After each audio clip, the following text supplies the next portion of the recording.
গ্রামের নাম ছিল শ্যামপুর। ছোট্ট নিঃশব্দ গ্রাম। সন্ধ্যা নামলেই কুকুরের ঘেউ ঘেউ, শিয়ালের হুক্কা ডাক শোনা যেত। গ্রামের এক পাশে ছিল একটা পুরনো বটগাছ। লোকে বলতো ওখানে নাকি ভূতের বাস। অনেকে বলতো রাতে ওই গাছের তলায় কেউ গেলে আর ফিরে আসে না। কেউ দেখেছে গাছের ডালে সাদা শাড়ি পরা এক মহিলা বসে থাকতে। কেউ শুনেছে কান্নার আওয়াজ। কিন্তু বিজন ছিল একেবারে ভিন্ন ধাঁচের ছেলে।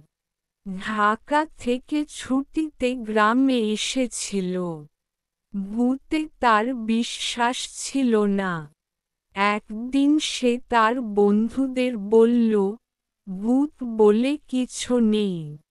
আমি প্রমাণ করব।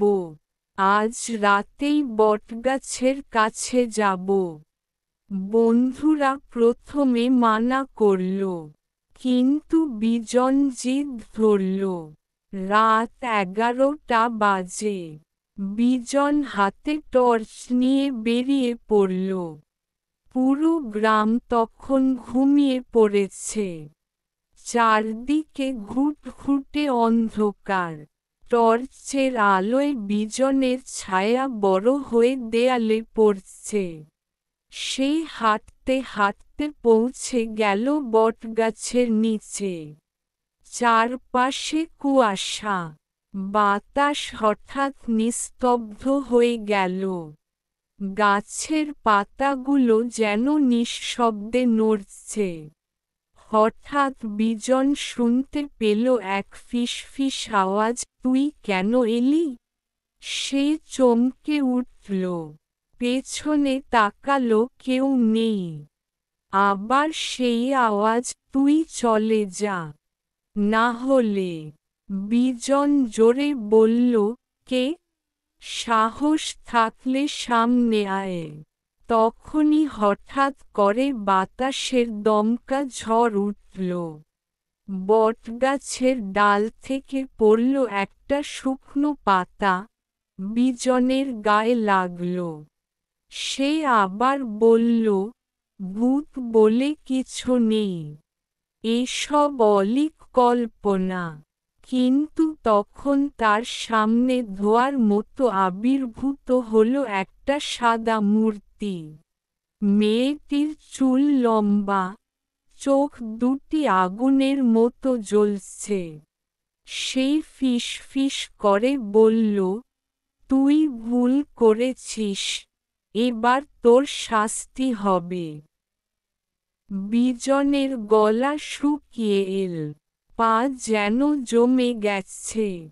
সে চেষ্টা করল দৌড়াতে, কিন্তু শরীর নড়ে না।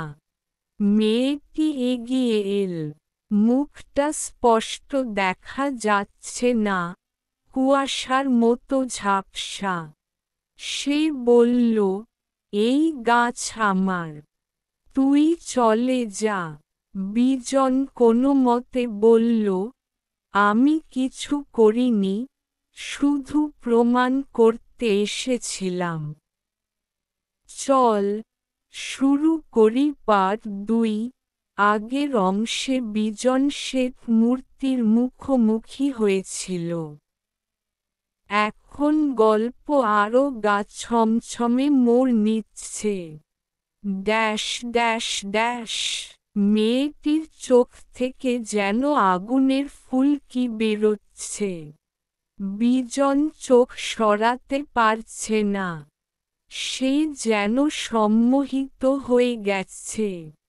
তুই যে রাতে এলি, তার মানে তুই আমায় ডেকেছিস, মেয়েটি বলল। বিজন বলল, আমি কিছু ডাকিনি, আমি শুধু দেখতে এসেছি। মেয়েটির ঠোঁটে এক অদ্ভুত হাসি ফুটে উঠল। যে আমায় দেখে, সে আর ফিরে যায় না। বিজন কাঁপতে কাঁপতে বলল, তুমি কে? মেয়েটি ফিসফিস করে বলল, আমি ছিলাম রমা। এই গাছেরই নিচে একদিন আমাকে মেরে ফেলা হয়েছিল। কে মারল তোমাকে? বিজন প্রশ্ন করল। আমার নিজের প্রেমিক। বিশ্বাসঘাতকতা করেছিল।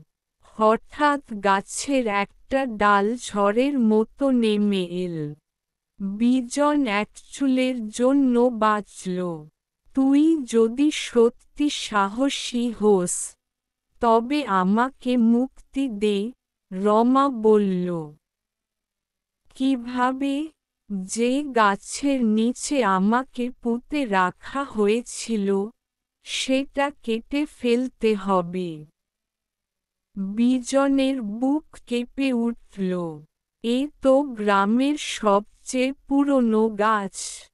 সবাই বিশ্বাস করে এটা পবিত্র। রমা বলল, এই গাছেই আমার অভিশাপ বাঁধা আছে।